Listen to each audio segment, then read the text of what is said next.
Hello everyone, this is तनु टिप्टान और आज हम बात करेंगे हमारे नेक्स्ट पार्ट का, जो कि हमारा लास्ट पॉइंट आता था, how to get the exemptions from the paying the capital gain tax.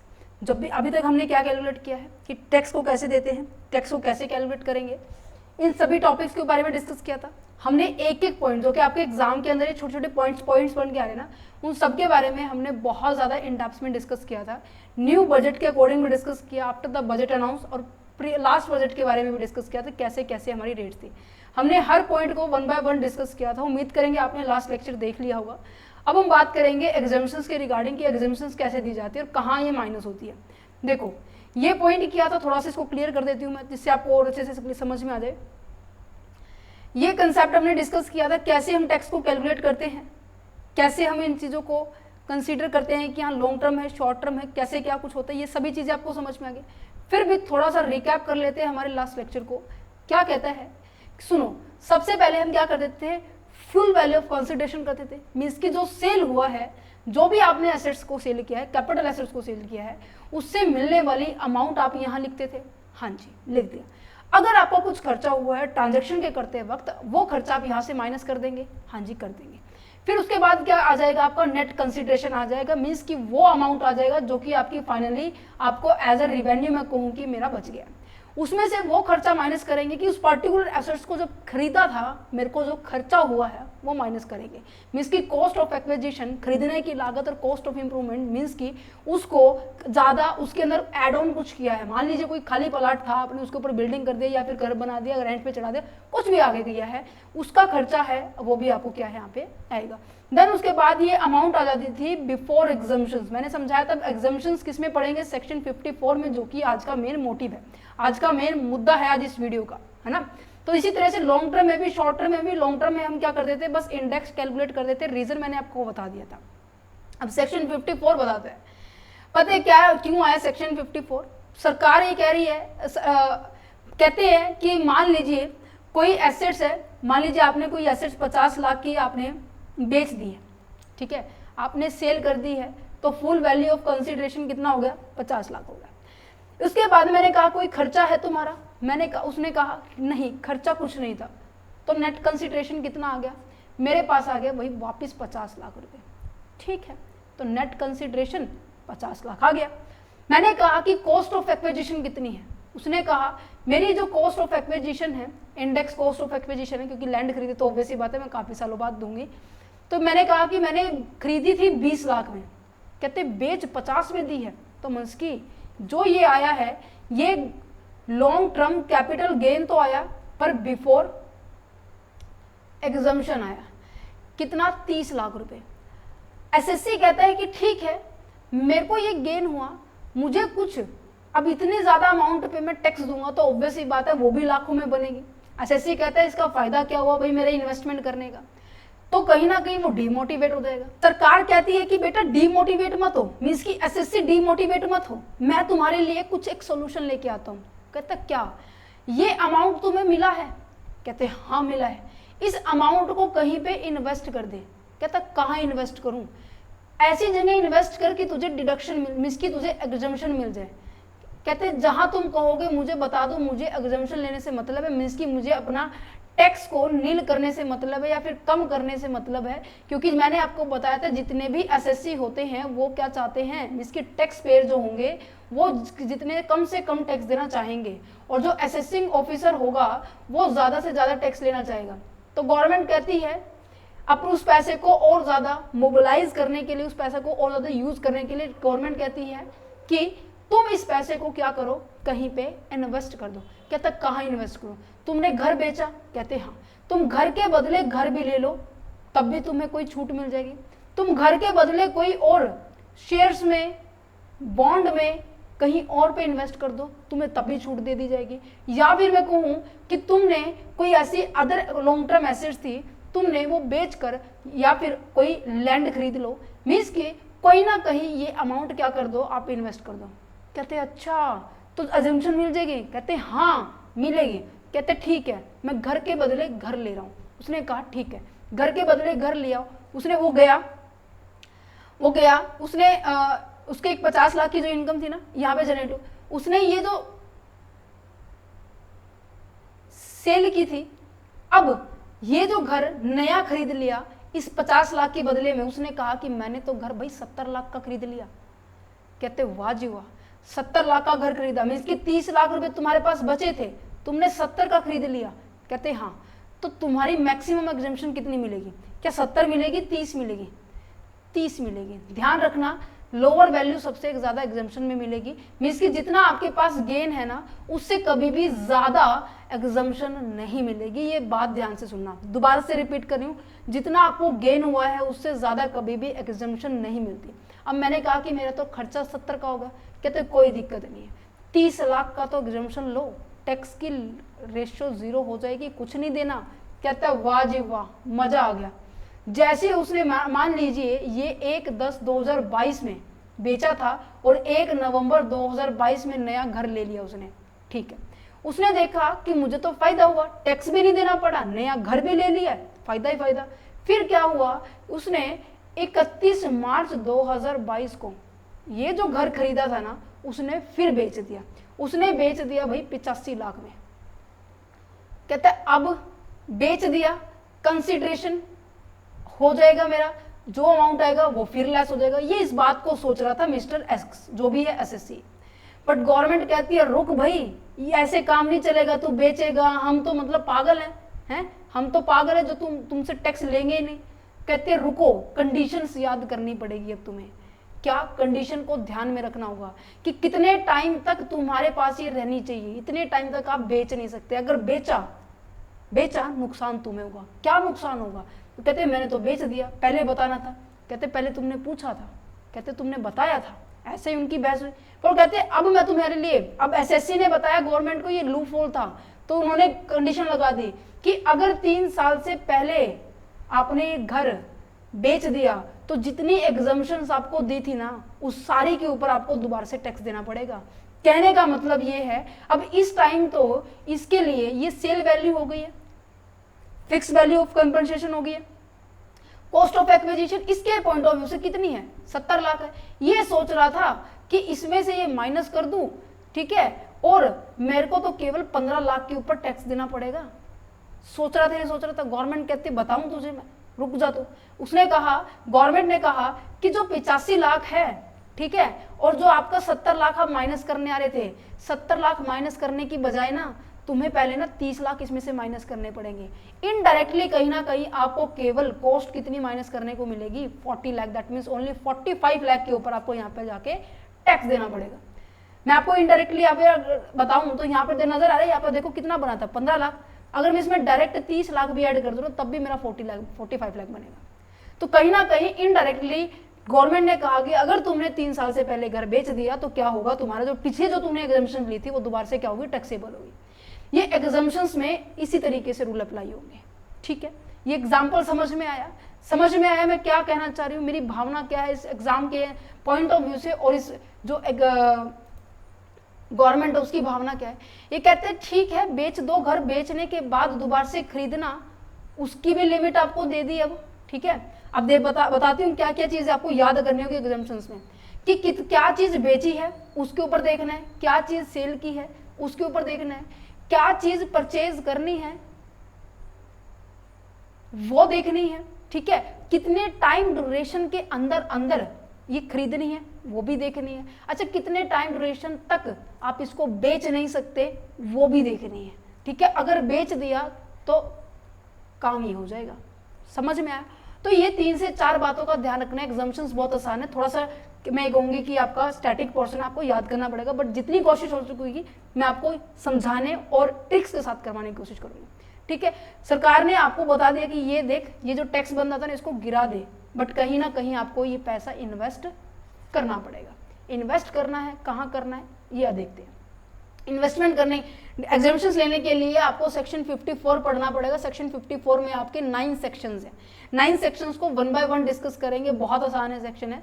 सबसे पहला सेक्शन 54 कहता है, सिंपल सेक्शन 54 है, एग्जाम्पशंस किसके लिए है ये देखना है, क्या चीज सेल की है ये देखना है, परचेज क्या किया है ये भी देखना है, टाइम पीरियड कितना दिया जाएगा आपको, कितने साल के अंदर, कितने दिन के अंदर आपको परचेज करना है, वो कितनी एग्जाम्पशंस मिलेगी। एग्जाम्पशंस हमेशा क्या होगा आपकी जो लॉन्ग टर्म हो या फिर शॉर्ट टर्म कैपिटल गेन है, इससे कभी भी ज्यादा नहीं होगी, ठीक है। अच्छा, लॉक इन पीरियड मतलब कितने साल तक आपको रखना होगा वो भी आपको देखना है, और अगर आपने हरकत कर दी, उससे पहले बेच दिया, तो वो जो एग्जाम्पशंस थी जो आपको मिली थी वो वापस रिड्यूस कर दी जाएगी कॉस्ट ऑफ एक्विजिशन से। जो मैंने किया है ना, 70 लाख में से 30 लाख मैंने पहले माइनस किया, फिर 40 लाख यहाँ पे जो है वो फिर माइनस किया था, ठीक है। ये मैं आपको बताऊंगी रीजन क्या है, यहाँ पे अवेलेबल लिखा हुआ है या फिर यस लिखा मिलेगा, तो ये बाद में बताएंगे, ठीक है। देखो सेक्शन 54 क्या कहते हैं, सेक्शन 54 अवेलेबल है केवल इंडिविजुअल और एचयूएफ के लिए। इंडिविजुअल और एचयूएफ के लिए क्यों है, क्योंकि ये कहते हैं कि अगर आपने कोई घर खरीदा, घर बेचा है, ठीक है, और घर के बदले आप कोई घर ले रहे हो, तो उस टाइम सेक्शन 54 का आप यूज कर सकते हो, ठीक है। मैंने घर बेच दिया, कोई रेजिडेंशियल हाउस को बेचा, रेजिडेंशियल हाउस ऑब्वियस ही बात है लॉन्ग टर्म का होगा, मैंने उसको बेचा तो नया रेजिडेंशियल हाउस मैंने खरीद लिया। ये आप एक भी खरीद सकते हैं, दो भी खरीद सकते हैं, वो आपकी इच्छा है, पर जब दो खरीदेंगे तो मैक्सिमम एग्जम्पशन लिमिट आपको 2 करोड़ रुपए तक की ही मिलेगी। वो आगे मैं बताऊंगी केस क्या है इसका, ठीक है।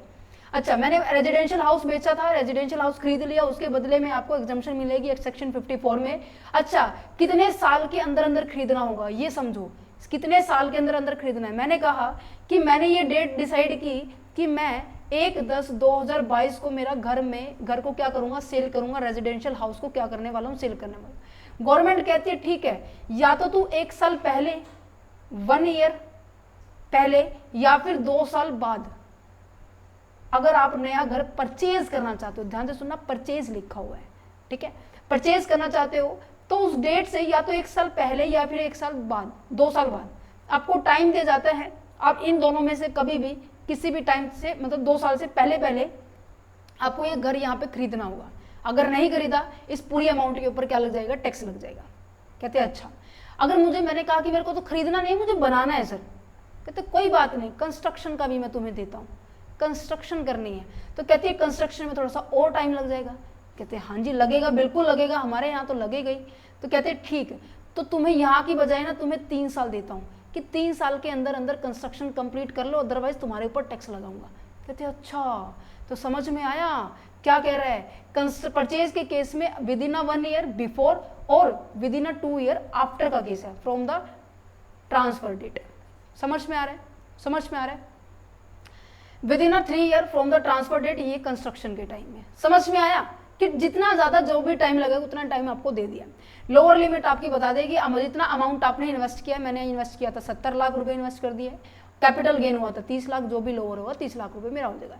और हाँ, इस बनाने के बाद ये नहीं है कि तुमने बनाया आज और उठा के अगले 2-3 महीने के बाद बेच दिया, नहीं, उसको 3 साल तक अपने पास रखोगे। अगर रखा नहीं तो जितनी एग्जम्पशंस मिली है वो सारी की सारी टैक्सेबल हो जाएगी। क्या ये कंसेप्ट समझ में आया? आसान है। अगर ये समझ में आ गया ना तो जितने भी आ गया ना वो सारे समझ में आ जाएंगे। समझ में आया? इंडिविजुअल रेजिडेंस का हाउस था, रेजिडेंस का हाउस खरीद लिया, 2 साल का परचेज के लिए आपको टाइम दिया गया, कंस्ट्रक्शन के लिए 3 साल का टाइम दिया गया, नहीं आपने कंस्ट्रक्शन कंप्लीट की विद इन 3 ईयर, परचेज नहीं कंप्लीट की विद इन 2 ईयर, तो आपके अमाउंट के ऊपर टैक्स लग जाएगा। अच्छा, अमाउंट मैक्सिमम कितना मिलेगा? लोअर मिलेगा, लोअर दैट मीन्स जितना आपने गेन किया मैक्सिमम उतना ही मिल सकता है। 3 साल तक आपको उस हाउस को होल्ड करके रखना है, उसके बाद आप चाहे सेल कर सकते हो, वो आपकी अलग बात है, पर पहले किया तो जितनी भी एग्जम्पशन मिली थी वो वापिस आपसे ले ली जाएगी। ठीक है, नेक्स्ट जाता है, अगर आपने कोई लैंड खरीदी है, सॉरी जो आपकी लैंड थी, सुनो, जो आपकी लैंड थी उसको बेच दिया है, ठीक है, उसके लिए कोई एग्जम्पशंस है? कहते हैं हाँ है, लैंड के लिए सेक्शन 54 भी है। कहते हैं अच्छा, पहली बात तो आपको याद होना चाहिए एग्रीकल्चर लैंड के ऊपर कभी भी टैक्स नहीं लगता, तो ऑब्वियस सी बात है वो भी रूरल एरिया में नहीं लगता था, अर्बन एरिया की होती थी तो हम क्या करते थे, टैक्स लगा देते थे। याद है इसी चैप्टर के अंदर हमने डिस्कस किया था लिमिट को हमने डिस्कस किया था कि 2 किलोमीटर, 6 किलोमीटर, 8 किलोमीटर, 10,000 की पॉपुलेशन है ना, याद है ये वाला ग्राफ। सबसे पहला पेज इस पीडीएफ, दूसरा पेज है पीडीएफ का, याद है ये दिखाई दे रहा है। Rural area consideration urban area में कब कंसिडर होगी, ये कंडीशन याद होनी चाहिए आपको, ठीक है। अच्छा, मैंने कहा कि कोई रूरल अर्बन एरिया की लैंड थी, उसको बेच दिया मैंने, उसको बेचने के बाद मैं चाह रही हूँ मैं अर्बन एरिया रूरल एरिया में खरीदूं या अर्बन एरिया में खरीदूं, कहीं खरीदूं, खरीदने का कोई लॉजिक नहीं है, बट बेचना अर्बन वालों ने है, चाहे आप उसके बाद अर्बन में खरीदे या फिर रूरल में खरीदे, उसके लिए आपको एग्जम्पशन मिलेगी सेक्शन 54B। इसको बी तरीके पता है कैसे याद कर सकते हो, पता है कि आपको दो ऑप्शन मिल रहे हैं, बोथ ऑप्शन, रूरल और आपका अर्बन। रूरल अर्बन क्या मतलब क्या, ऑब्वियस सी बात है एग्रीकल्चर के बारे में बात कर रहे हैं, है ना। और हाँ, इस लैंड को ना आपने पहले 2 साल तक एज ए एग्रीकल्चर यूज किया होना चाहिए, समझ पा रहे हो। अगर यूज नहीं किया, वैसे ही अभी खरीदी है उसके बाद फिर बेच रहे हो, तो ऑब्वियस सी बात है सरकार कहेगी शॉर्ट टर्म गेन हुआ, शॉर्ट टर्म गेन के लिए कोई एग्जम्पशन नहीं है, ठीक है। इतनी जल्दी जल्दी बेचोगे तो वो काम कौन कर सकते हैं। अब अगर एक मिडिल क्लास फैमिली की बात की जाए, लोअर क्लास फैमिली की बात की जाए, एक बार घर बनाता है, क्या पता 10-15 साल उसी में निकाल दे, बाद में फिर बनाएगा।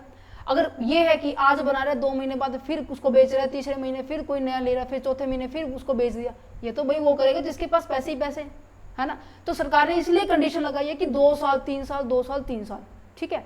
तो रूरल एरिया की जो एग्रीकल्चर लैंड अगर अर्बन में है और उसको 2 साल तक एग्रीकल्चर पर्पज से यूज किया हो किसी भी एसएससी ने, चाहे एचयूएफ है या फिर कोई भी हो, ठीक है, तो उसके बदले में हम क्या कर सकते हैं, आप परचेज कर सकते हैं कोई भी न्यू एग्रीकल्चर लैंड, और उस लैंड को आपको कम से कम 3 साल तक अपने पास होल्ड करके रखना पड़ेगा। मीन्स कि लॉक इन पीरियड कितना है, परचेज लॉक इन पीरियड कितना है, न्यू एसेट्स आपको कितने साल रखनी है, 3 साल रखनी है, और टाइम कितना दिया गया है, कितने साल तक आप, कितने साल के अंदर अंदर आपको इसको खरीदना पड़ेगा, आपको दिया गया 2 साल के अंदर अंदर, ठीक है, within 2 year from the transfer of the date, period of the purchase आपको दिया गया।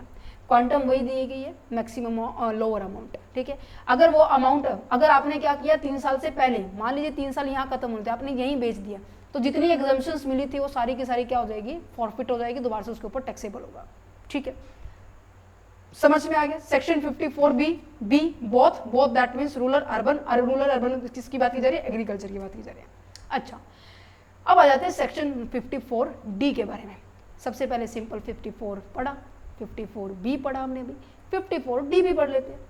डी क्या कहते हैं, डी क्या कहते हैं कि कोई भी आपकी प्रॉपर्टी थी, कोई फैक्ट्री हुई या कुछ भी हुआ, कंपल्सरी आपकी गवर्नमेंट ने एक्विजिशन कर दी है, जबरदस्ती आपसे ले लिया। पढ़ा था सेक्शन 54(5) सब सेक्शन 5 में कैसे ट्रीटमेंट होगी, याद है। अच्छा, उस केस में अगर वहां पर आपने लैंड ली है तो उसमें आपकी एग्जम्पशन मिल सकती है सेक्शन 54D में, ठीक है। ये किसी भी एसएससी को मिल सकती है, किसी भी पर्सन को मिल सकती है, बट बात यहाँ पे देखी जानी चाहिए कि गवर्नमेंट ने क्या लिया है, लैंड एंड बिल्डिंग यूज की गई हो, ठीक है। ऐसी आपने लैंड, मान लीजिए यहाँ पे आपकी लैंड थी, आपने एक्वायर किया था 1/10/2020 को, ठीक है। सरकार आ गई आपसे लेने के लिए 12/12/2023 को, ठीक है। अब यहाँ पे कंपल्सरी एक्विजिशन हो रहा है, तो उससे पहले ही जो लैंड थी ना, आपने कम से कम 2 साल तक उसका प्रयोग किया होना चाहिए फॉर द एग्रीकल्चर,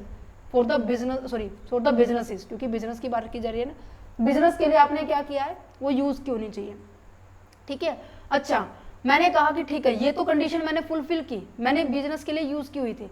अच्छा, फिर उसके बाद कहते हैं कि उसके बाद आप नई क्या चीज खरीदे, उसने कहा वही जो बेचा है वही खरीद लो, कहते हैं लैंड एंड बिल्डिंग खरीद लो, है ना। अभी तक हम कैसे पढ़ रहे हैं कि घर बेचा घर ले लो, जमीन बेची जमीन ले लो, और अंडरटेकिंग कोई भी एसेट्स, फैक्ट्री बेची तो फैक्ट्री ले लो, ठीक है। लैंड बेचे तो लैंड भी ले लो, तो वही बात चल रही है, ठीक है। अच्छा, लैंड लेने का टाइम पीरियड आपको कितने दिया है, मीन्स कि यहाँ पर 12/12/23 को लेने आ गए, कंपल्सरी एक्विजिशन हो गया, डीम्ड टू बी ट्रांसफर इसी डेट को मानेंगे। अच्छा, उसको बाद आपको दिया गया 3 साल का समय, कि 3 साल है भाई आपके पास, लैंड एंड बिल्डिंग नहीं खरीद लो, अदरवाइज 3 साल के बाद तुम्हारे इस अमाउंट के ऊपर क्या होगा, टैक्स लगने वाला है। कहते हैं अच्छा, तो time period of the purchase कितना है, 3 ईयर्स है। वही क्वांटम देखो सेम रहने वाला है, उसमें कोई चेंज नहीं है, ये भी सेम रहने वाला है, ये भी सेम रहने वाला है। चेंज होने वाला एक तो सेक्शन में होने वाला है, और एक क्या खरीदना है क्या बेचना है वो रहने वाला है, और एक आपके टाइम ड्यूरेशन चेंज होने वाली है, 4 चीजें चेंज हो गई, ठीक है। लॉक इन पीरियड वही 3 साल है, अभी तक तो वही चल रहा है, 3 साल 3 साल 3 साल 3 साल, अब वही बात चल रही है, जो खरीद बेचा है वही खरीद रहे, वही बेचा है वो खरीद रहे हैं। अभी तक कोई दिक्कत नहीं है, याद करने में भी कोई दिक्कत नहीं है। 9 में से 3 तो याद हो गए, 6 4th पे आ जाओ। अच्छा, अब बात कर लेते हैं। अब मैंने कहा कि सर मेरे पास घर तो नहीं था, मेरे पास शेयर्स थे, या फिर मैं कहूँ कि मेरे पास कुछ और आइटम्स थी, मेरे पास मान लीजिए प्लांट एंड मशीनरी थी, मेरे पास कोई अदर फिक्स एसेट्स थी, जिसको बेचने के बाद मेरे को गेन हुआ। कहते फिर क्या हुआ, और उसके बदले में मैं घर लेना चाहता हूँ, क्या मुझे डिडक्शन मिलेगी? कहते हाँ मिलेगी, तुम्हें सेक्शन 54F में मिलेगी। अब यहाँ पर थोड़ा चेंज हो रहा है कि सेल कुछ कर रही है, खरीद कुछ रही है, यहाँ पे चेंज हो रहा है। क्या चेंज हो रहा है कि सेल करने से मीन्स कि कोई एनी लॉन्ग टर्म एसेट्स को सेल किया और उससे मुझे कैपिटल गेन हुआ, और उसके बदले में मैं चाहती हूँ कि मेरा कोई रेजिडेंशियल हाउस हो। ठीक है, मैंने कहा मैं खरीदना चाहती हूँ, गवर्नमेंट कहते हैं खरीद ले, घर खरीदने की टाइम ड्यूरेशन वही है। कहते हैं कि मेरे को तो परचेज करना है, परचेज करना है, ठीक है 2 साल के अंदर अंदर परचेज कर ले। कहते हैं कंस्ट्रक्शन करना है, कंस्ट्रक्शन करना है, टाइम ज्यादा लगेगा तो 1 साल और ले ले भाई, 3 साल हो गए। ठीक है, time of the period, time period of the purchase तो आपको समझ में आ गया होगा। अच्छा, क्वांटम की वही बात कीजिए, रुको क्वांटम के लिए, इसके लिए रुको, पहले ये बात लिखा हुआ है, any long term capital assets except residential house, means की कोई घर को छोड़ के, घर मतलब बेचा हुआ जो एसेट्स है ना उसके अंदर घर नहीं होना चाहिए, उसको छोड़ के बाकी से कुछ भी हो, फैक्ट्री हो, कोई भी लैंड एंड बिल्डिंग हो, कोई कुछ भी हो सकता है, बट वो घर नहीं हो सकता। घर को छोड़ के कोई भी लॉन्ग टर्म एसेट्स है उसको सेल किया और उसके बदले में आपने नया घर लिया है, तो उस सिनारियो के अंदर सेक्शन 54F लगेगा। ठीक है, और वो केवल इंडिविजुअल और HUF के लिए एप्लीकेबल है।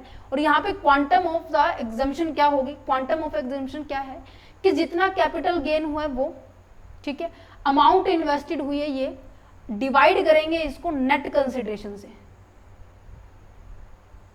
ठीक है, नेट कंसिडरेशन का मतलब क्या है कि जो आपको अमाउंट मिली है उससे डिवाइड करेंगे, वो आ जाएगा। ये अमाउंट क्या होगी, deductions can not be, deduction नहीं आएगी, अरे यार यहाँ पे एग्जम्पशन आएगी, exemptions can not be more than the amount of the capital gain. मैंने आपको ये पहले ही बता दिया था, कभी भी कैपिटल जो भी आपको लॉन्ग टर्म चाहे कैपिटल गेन हो चाहे शॉर्ट टर्म कैपिटल गेन हो, दोनों में से कोई भी गेन हो, कभी भी इस अमाउंट से ज्यादा नहीं होगा। तो ये बात यही लिखी और रिपीटेड है, इसलिए बोल रही थी अगर पहला पॉइंट क्लियर हो जाता है तो बाकी सारे हो जाएंगे। अच्छा, जो आपने नया घर खरीदा है वो कितने साल तक आपको होल्ड करके रखना होगा? ये तो नहीं है कि आज खरीदा परसों बेच दिया, नहीं, आपको कहते 3 साल तक रखना होगा आपको। लॉक इन पीरियड अभी तक सबका सेम चल रहा है, 3 साल 3 साल 3 साल। सेक्शन 54F ही बदला है, जिसने कहा लॉन्ग टर्म के बजाय रेजिडेंशियल हाउस खरीद लो, बाकी सभी चीजें सेम है। अच्छा, ये भी चीजें सेम है, ठीक है। उसके बाद आ जाता है जब कोई पर्सन अपने अर्बन एरिया से, मीन्स कि शहरी इलाके में अपना काम चल रहा था, उसने सोचा यहाँ से छोड़ के मैं रूरल एरिया के अंदर मैं क्या करना चाह रहा हूँ, डेवलपमेंट करना चाह रहा हूँ। उसने जितना भी काम था, जितना भी आपकी फैक्ट्री का सामान था, फैक्ट्री थी, फैक्ट्री के अंदर जो भी इक्विपमेंट्स थे, फर्नीचर थी, बिल्डिंग थी, मशीनरी थी, जो भी कुछ था, उस सारा का सारा आपने उसने रूरल एरिया में लिया है वो।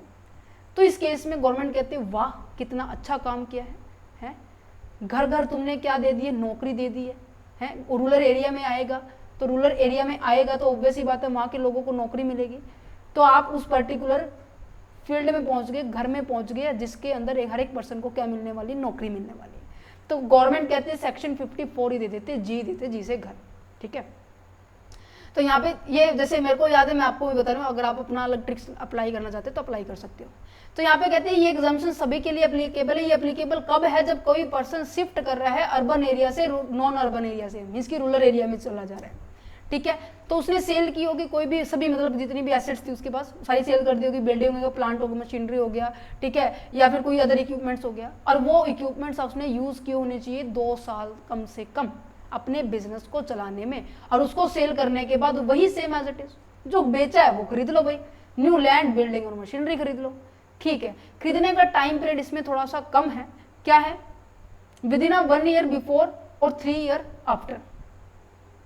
कौन सा, जो आपको ये जो ऊपर टाइम पीरियड बताया था ना मैंने, उसकी बारे में बात की जा रही है कि 3 साल 1 साल, मतलब यहाँ पर मैंने कहा कि मैं अब एकदम से मैंने कहा आज मेरे पास इतना सब कुछ है, सुबह उठ के मैं कहूँ कि हाँ मैं तो अर्बन में रूरल में जाऊँ, ऐसा तो नहीं होगा।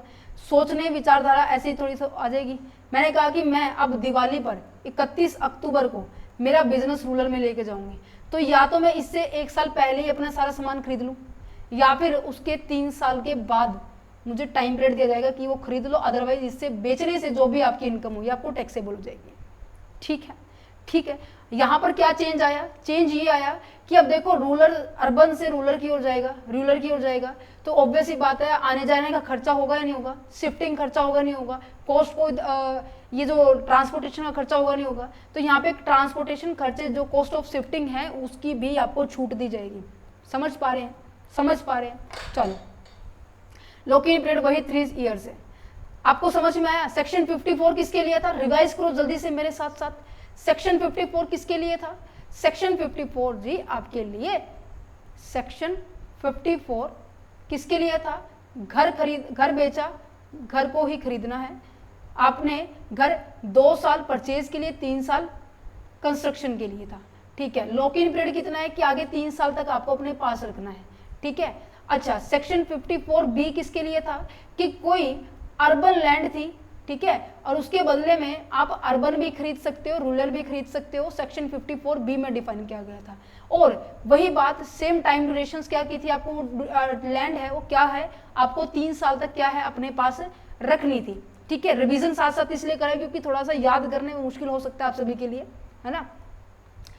अच्छा, यहां पर 2 साल तक अगर आपने होल्ड किए तो ऑब्वियस ही बात उसको सेल करने के बाद क्या होगा, शॉर्ट टर्म कैपिटल गेन होगा। अगर आपने 3 साल तक होल्ड किए तो ऑब्वियस ही बात है वो क्या होगा, लॉन्ग टर्म कैपिटल गेन होगा। अच्छा, सेक्शन 54D किसके लिए था, जल्दी से रिकॉल करो। डी हमारा था जब हम क्या कर रहे हैं, किसी भी इंडस्ट्रियल एरिया से हम क्या कर रहे हैं, अपनी शिफ्टिंग कर रहे हैं, है ना।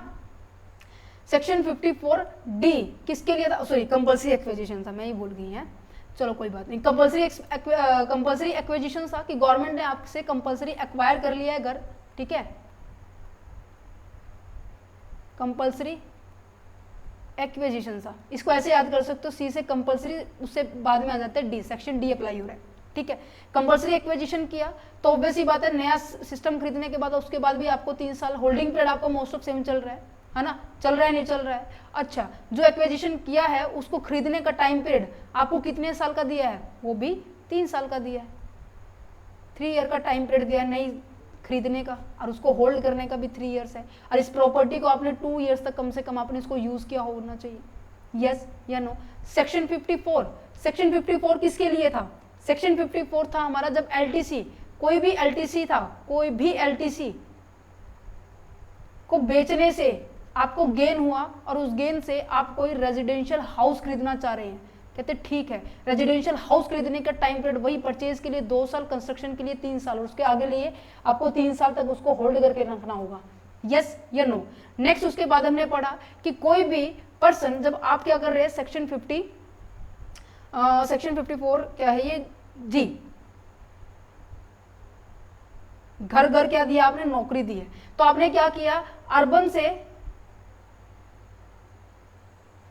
अर्बन से आप क्या कर रहे हैं,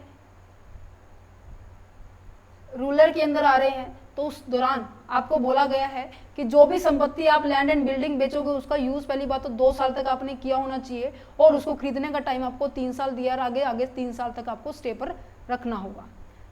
क्या आपको ये पांचों आ गए समझ में, इजी था। अच्छा, आगे बढ़ते हैं।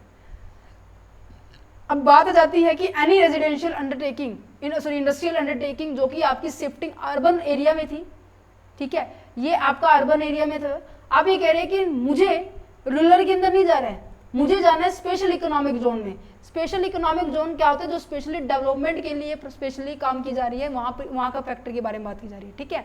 तो स्पेशल इकोनॉमिक जोन के लिए आपको क्या किया जा रहा है, GA मीन्स कि आप तो भाई घर नौकरी देने की बजाय बहुत एडवांस में काम कर रहे हो, है ना, बहुत एडवांस में काम कर रहे हो, तो GA का सेक्शन लगा दिया। तो ये किसी भी SSC का हो सकता है, वो क्या कर रहे हैं, land building plant and machinery कोई भी जो कि उसने 2 साल तक यूज किए हैं, बाकी सभी चीजें सेम है जो ऊपर हमने पढ़ी थी ना, वो ये वाला सेक्शन 54G सेम है, बट फर्क बस इतना है कि ये अर्बन टू नॉन अर्बन में आ रहा था, यहाँ पे urban to special economic zone में आ रहा है, बाकी सभी चीजें सेम है, डिट्टो। तो याद करने में तो दिक्कत ही नहीं होनी चाहिए, है। GA मीन्स कि घर की बजाय उसने तो स्पेशली एडवांस में काम किया है, मीन्स कि अर्बन से वो क्या कर रहा है, वो स्पेशल इकोनॉमिक जोन में जा रहे हैं, कहते हैं वाह जी वाह, बहुत अच्छा काम कर रहे हैं, बाकी सारी same as it is apply हो गए, ठीक है। इसके लिए एक और पेज ले लेते हैं। आ जाओ 7th वाली पे आ जाओ, sold off the LTC and by the specific bond of the government. क्या बात है, क्या कह रहे हैं कि कोई भी आपकी लॉन्ग टर्म कैपिटल एसेट्स आपने सेल कर दी। अब इसमें कोई भी है, ठीक है, सेक्शन 54F में तो क्या थी, रेजिडेंशियल हाउस को छोड़ के कोई भी है, बट यहाँ पे कोई भी एनी, कोई छोड़ा छोड़ा ही नहीं है इसके अंदर, ठीक है। इनको सेल करने के बाद मैं क्या खरीद रही हूँ, मैं खरीद रही हूँ भाई मेरे कोई स्पेसिफिक बॉन्ड जो कि गवर्नमेंट के द्वारा नोटिफाइड है, उसके आपको एग्जेम्पशंस मिलेगी सेक्शन 54EC। किसमें, सेक्शन 54EC। अब यहाँ पर देखो शेयर्स के बारे में बात की जा रही है, शेयर्स की या फिर बॉन्ड के डिबेंचर्स के बारे में। जब भी आप ये छोटी छोटी पॉइंट्स के बारे में बात की जा रही है तो इनको आप आइडेंटिफाई, ढूंढना, जैसे कहते हैं घर ढूंढना तो बड़ा मुश्किल वाली बात है, कंस्ट्रक्शन करना थोड़ी बहुत बड़ी बात हो जाती है, तो आपको टाइम पीरियड ज्यादा दे दिया। बट जब आप क्या करने वाले हो, अपने बॉन्ड को खरीदने वाले हो जो कि गवर्नमेंट के द्वारा स्पेसिफाइड है, जैसे कि national highway authority of India, power finance corporation limited, Indian railway finance corporation limited, rural electrification corporation limited, ये चारों के चारों बॉन्ड, NHAI और PFC and IRFC and REC जो बॉन्ड है, इनको आपको क्या करना है, परचेज करना है, तो आपको केवल 6 महीने का टाइम दिया जाता है। भाई 6 महीने के अंदर खरीदो, ठीक है, खरीदो, ओके। और इनको देखो, मैंने कहा कि मान लीजिए आपकी कोई एसेट्स थी, इसके आपने ये मान लीजिए 1.5 लाख में बेच दिए और आप चाह रहे हो कि इस पैसे को मैं किस में इन्वेस्ट करूं, इन बॉन्ड्स में इन्वेस्ट करूं। तो गवर्नमेंट ने कहा कि बॉन्ड्स के अंदर इन्वेस्ट किया आपने, total amount as it is 1.5 lakh के 1.5 lakh as it is invest कर दिए। कहते ठीक है, बट क्या आपको सारी की सारी एग्जाम्पशन मिलेगी? कहते नहीं, आपको एग्जाम्पशन केवल 50,000 की मिलेगी, मैक्सिमम 50,000, ठीक है। इन केस आपने कम इन्वेस्टमेंट किए, मान लीजिए 40,000 इन्वेस्टमेंट किए, तो जो भी इनमें से लोअर होगा उसकी एग्जाम्पशन मिल जाएगी, अदरवाइज मैक्सिमम 50,000 की एग्जाम्पशन मिलेगी। और यहाँ पर आपका lock in period of the assets कितना है, 5 ईयर तक का। ये थोड़ा चेंज था, बाकी एज इट इज आप एज इट इज लर्न करते आ रहे थे, है ना। EC सेक्शन एग्जाम्पशन दे रहा है, वो भी किसके लिए, जब आप कोई बॉन्ड खरीद रहे हो, 6 महीने का टाइम आपको दिया जा रहा है कि भाई 6 महीने के अंदर अंदर खरीद ले, नहीं खरीदा तो ऑब्वियस ही बात है 1.5 लाख के ऊपर टैक्स लगा देंगे। अच्छा, 1.5 लाख के ऊपर टैक्स लगा देंगे, अगर मैंने इन्वेस्ट कर दिया तो मैक्सिमम एग्जम्पशन आपको क्या मिल सकती है, 50 लाख की मिल सकती है, ठीक है। 50 लाख है ये, तो हम यहाँ पे 1.5 करोड़ कर लेते, कोई दिक्कत नहीं, हमें तो जीरो तो बढ़ानी है। हाँ, 50 लाख याद रखना, बर मेरे को लगा 50,000 है, 50,000 याद रखना, ठीक है, 50,000 याद रखना इसको, क्लियर है, ये अमाउंट याद रहनी चाहिए। और 5 साल तक आपको क्या करना पड़ेगा, उसको होल्ड करके रखना पड़ेगा, क्लियर है। EC थोड़ा सा अलग था, इससे रिलेटेड मैं एक और आपको साथ में ही करवा देती हूँ, जो कि क्या है आपका ये वाला है, सोल्ड ऑफ एनी LTC। अब आपने वहां तो बॉन्ड में इन्वेस्ट किया, गवर्नमेंट के जो स्पेसिफाइड बॉन्ड था, ठीक है, और यहां पर क्या है, म्यूचुअल फंड एग्जामिशन है, ठीक है। एक second, let me check, this is a EC and this is also EC, wait, actually this is the EC है, आई होप जितना मुझे पता है, हाँ EC है ये। ऊपर वाला बॉन्ड के अंदर तो EC है और यहाँ पर बॉन्ड म्यूचुअल फंड में EE है, 2 मिस्टेक हो गई है, कोई बात नहीं, जब आप इसकी PDF लेंगे एग्जाम्पशंस की तो आपको वो बिल्कुल करेक्ट होकर मिलेगी, ठीक है। तो यहाँ पे ये भी E कर लो, ये सभी SSC के लिए, फर्क बस इतना ही, यहाँ पे म्यूचुअल फंड के अंदर आपने यूनिट में इन्वेस्ट किया है, 6 महीने का टाइम वही एज इट इज है, 50 लाख यही है, बट यहाँ पे 3 साल तक आपको क्या करना होगा, होल्ड करना होगा। वहाँ पे कितना था, 5 लाख तक का आपको होल्ड करना था, क्लियर है, क्लियर है, कोई दिक्कत है। अब बात कर लेते हैं GB की।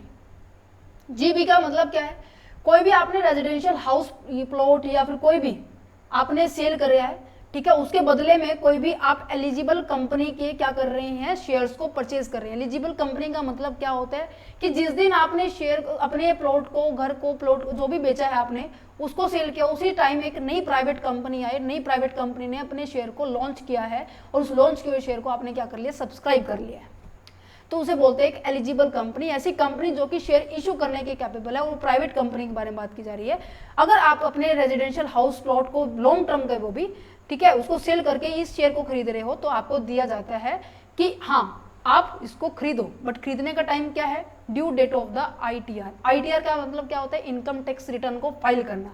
ये मैंने आपको बताया था कि जब आप टैक्स पे करते हो ना 31/3, अब देखो 2024 का तो ऑब्वियसली बात है 31/3/2025 को भरोगे, है ना। तो ये जो आप अपने बेस पे टैक्स भरते हो ना, तो गवर्नमेंट कहती है कि मुझे तुम पे विश्वास नहीं है, तुम इसका ब्यौरा दो, तुमने कैसे अपनी टैक्स लायबिलिटी कैलकुलेट की है। तो इसके लिए डेट फाइनल की हुई है 31/7/2025, 31 जुलाई 2025 इसकी क्या होने वाली है, आपकी ITR की डेट होने वाली है। ITR की डेट हमेशा 31/7 होती है, सन जैसे जैसे आगे बढ़ता जाएगा वो ऐड ऑन होते जाएंगे, ठीक है, समझ में आ रहा है। यहाँ पर भी क्वांटम ऑफ एग्जम्पशन कैसे कैलकुलेट किया जाएगा, क्वांटम ऑफ एग्जम्पशन जैसे गेन था, अमाउंट इन्वेस्टेड थी अपॉन में नेट कंसिडरेशन रिसीव्ड था, ठीक है। मैक्सिमम एग्जम्पशन कितनी मिल सकती है, जितना आपको गेन है 5 साल तक आपको होल्ड करना है। ओके, क्लियर है, हो गया चैप्टर फिनिश, वाजिबा, क्लियर है, समझ में आया, समझ में आया। मीन्स कि आपको 5, 6, 7, 1 2 3 4 5 6 तो हो चुकी थी। अब सेक्शन 54 EC, सेक्शन 54 EE, ये तो क्या था कि आप क्या कर रहे हैं, लॉन्ग टर्म कैपिटल गेन से आप कोई भी कंपनी के गवर्नमेंट के स्पेसिफाई बॉन्ड को परचेज कर रहे हो, तो उनको होल्ड करने के लिए आपको 5 साल तक होल्ड करना होगा। 6 महीने का आपको टाइम दिया गया है, 6 महीने के अंदर अंदर आपको इसको परचेज करना होगा। EE के अंदर क्या था, कोई भी लॉन्ग टर्म कैपिटल गेन है उसके लिए भी 6 महीने का टाइम दिया गया था, पर आप उसमें म्यूचुअल फंड के अंदर इन्वेस्ट करे थे और वो 3 साल तक आपको क्या करना था, होल्ड करके रखना था। और इसके इन दोनों के अंदर मैक्सिमम एग्जम्पशन आपकी 50 लाख रुपए होगी, क्लियर है। और अब सेक्शन 54 आई होप GC था, सेक्शन 54 GB था, GB है, ठीक है। ये सेक्शन G मीन्स की घर मतलब अर्बन एरिया से रूरल एरिया में गए, उसके बारे में बात की जा रही है। अर्बन से कहाँ जा रहे, स्पेशल इकोनॉमिक जोन में जा रहे हैं, मीन्स कि आपने घर घर नौकरी ना देकर आपने क्या किया, एडवांस लेवल पे काम किया, स्पेशल इकोनॉमिक जोन में एडवांसमेंट की जा रही है, तो वहां पे बात की जा रही है। सेक्शन 54 GB किसके लिए था कि कोई भी आप रेजिडेंशियल एकोमोडेशंस को, हाउस को छोड़ के या फिर प्लॉट को छोड़ के आप क्या कर रहे हैं, आप कोई भी अपनी एलिजिबिलिटी कंपनी का, हाँ ये लाइन पॉइंट आपको याद रखना पड़ेगा, एलिजिबिलिटी कंपनी का शेयर्स एक्वायर करने जा रहे हैं, तो उसके बारे में बात की गई है, क्लियर है। उम्मीद करेंगे जो चैप्टर मैंने आपको समझाया, जो एग्जाम्पशन समझाई है, समझ में आ गई होगी। और ये कंप्लीट चैप्टर बहुत बड़ा चैप्टर था, बट मैंने जितनी कोशिश की है आपको कंसाइज फॉर्म में समझाने की, ठीक है, वो पूरी कोशिश की है। So thank you for watching this video, have a nice day. अगर कोई दिक्कत रहती है तो आप मुझसे क्या कर सकते हैं, पूछ सकते हैं कमेंट सेक्शन में, आप मुझे कमेंट कर देना, क्योंकि क्या पता आपका डाउट बाकी बच्चों का भी डाउट हो सकता है, ठीक है। जैसे ही नया बजट आया तो कुछ ना कुछ इस चैप्टर के अंदर चेंजेस आए हैं, जैसे कि इंडेक्सेशन हट गया है, ठीक है, और जो 112 AA का कंसेप्ट था वो भी हट गया है, फ्लैट रेट लगने लग गई है अब लॉन्ग टर्म एसेट्स के ऊपर 12.5, वो भी मैंने आपको एक्सप्लेन की है। और साथ ही साथ आपकी जो शॉर्ट टर्म कैपिटल गेन के ऊपर जो था पहले 15% टैक्स लगता था, अब 20% लग गया है, तो आपको ये दोनों चीजें आपको याद रखनी होगी, ठीक है। और इसके अंदर जो मेन बात थी ये वाली, ये मैंने कहा था, ये टॉपिक अगर समझ गए, यहाँ से थ्योरिक भी आती है और प्रैक्टिकल भी आती है, ठीक है। सो चलो, अगर आप ये नोट्स लेना चाहती है इस पूरी चैप्टर का, तो आप टीम के साथ कांटेक्ट कर सकते हैं, वो आपको बता देंगे कैसे आप इनको एक्सेस कर सकते हैं। एक लिटिल अमाउंट चार्ज की जा रही है, तो आप उनसे कंसल्ट कर लेना, ओके। चलिए तो